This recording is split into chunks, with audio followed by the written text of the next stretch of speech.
பாஜக முந்திக் கொண்டிருக்கிறது என்பதிலே மாற்று கருத்து இல்லை. ஆனால் விடாமுயற்சியுடன் தொடர்ந்து வந்து கொண்டிருக்கிறது ஆம் ஆத்மி என்றுதான் பார்க்க வேண்டியிருக்கிறது.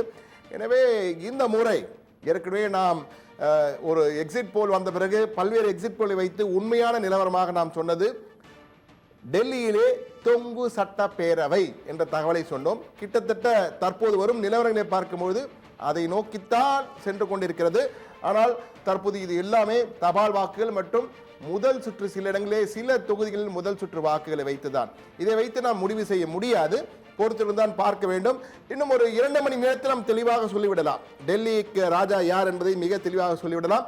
தற்போது நிலையில் இந்த போட்டி இருக்கிறது. ஆனால் இந்த இழுபறி வந்தால் ஹார்ஸ் ட்ரேடிங் என்ற குதிரை பேரம், அந்த குதிரை பேரம் மிகப்பெரிய அளவில் இருக்கும், அதில் மாற்று கருத்தில்லை.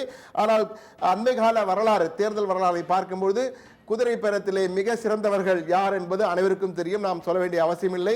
மகாராஷ்டிராவாகட்டும் அது போன்று பல இடங்கள் இருக்கிறது. சமீபத்தில் 7 சட்டமன்ற உறுப்பினர்கள், முன்னாள் சட்டமன்ற உறுப்பினர்கள் எல்லாம் வாங்கிவிட்டார்கள். ஏன்னால் இது இனிமேல் அவங்க சட்டமன்ற உறுப்பினர் சொல்ல முடியாது என்றால் தேர்தல் நடந்து தற்போது புது உறுப்பினர்கள் வரப்போகிறார்கள்.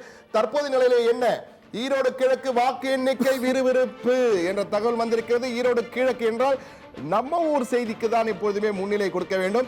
எனவே ஈரோடு கிழக்கு தபால் வாக்குகளில் திமுக முன்னிலை என்ற தகவல் வந்திருக்கிறது. ஏற்கனவே நம்ம இந்த தகவலை முதல் பிரேக்கிங் செய்தியாக கொடுத்திருந்தோம். ஆனால் எண்ணிக்கை எவ்வளவு என்பதுதான் மிக முக்கியமானது. எண்ணிக்கை எவ்வளவு என்பது இன்னும் சில நொடிகளில் நமக்கு வர இருக்கிறது. தற்போது டெல்லியை பொறுத்தமட்டில் 25-20 என்ற வித்தியாசத்திலே தற்போது பாஜக முந்திக் கொண்டிருக்கிறது.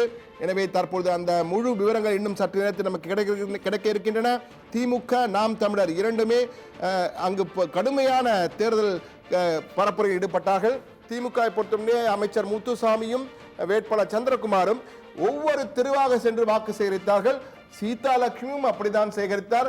சீமான் பல இடங்களிலே தேர்தல் பரப்புரையில் ஈடுபட்டார். ஆனால் முதலமைச்சரோ துணை முதலமைச்சர் போன்றவரெல்லாம் செல்லவில்லை. ஆனால் நிச்சயமாக எங்களுக்கு ஆதரவாக மக்கள் தீர்ப்பளிப்பார்கள் என்றால் எங்கள் பணிகள் அப்படி இருந்ததே என்று முதலமைச்சர் அறிக்கை கொடுத்து தன்னுடைய வேண்டுகோளை, அன்பு வேண்டுகோளை எல்லாம் வைத்திருந்தால். ஆனால் தற்போது நிலையில் ஈரோடு கிழக்கு வாக்கு எண்ணிக்கை விறுவிறுப்பாக நடைபெற்றுக் கொண்டிருக்கிறது. முதல் சுற்று வாக்குகள் எண்ணப்பட இருக்கின்றன என்று நினைக்கிறேன். தற்போது நிலையில் தபால் வாக்குகள் யார் முன்னிலை என்பது குறித்து இன்னும் சற்று நேரத்தில் நாம் பார்க்க இருக்கிறோம். இதற்கு முன்னதாக தற்போது டெல்லியிலே 25-20 என்ற நோக்கிலே சென்று கொண்டிருக்கிறார்கள். கடும் போட்டி நிலவி கொண்டிருக்கிறது என்றுதான் பார்க்க வேண்டியிருக்கு பிரவீன்.